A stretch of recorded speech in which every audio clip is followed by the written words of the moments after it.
گفت برمیگردم و رفت و همه پلهای پشت سرش را ویران کرد.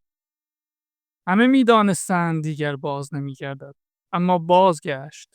بی هیچ پلی در راه، او مسیر مخفی بادها را می‌دانست.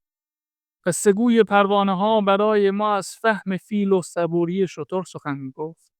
چیزها دیده بود به راه و چیزها شنیده بود به خواب. او گفت اشتباه می‌کنند بعضی‌ها که اشتباه نمی‌کنند. باید راه افتاد مثل رودها که بعضی به دریا می‌رسند، بعضی هم به دریا نمی‌رسند. رفتن هیچ ربطی به رسیدن ندارد. او گفت تنها شغال می‌داند شهریور فصل رسیدن انگور است. ما با هم بودیم تا ساعت 1:32 بامداد. با هم بودیم.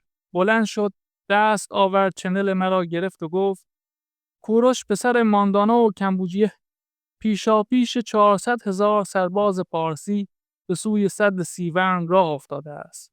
باید بروم. فقط من مسیر مخفی بادها را بلدم.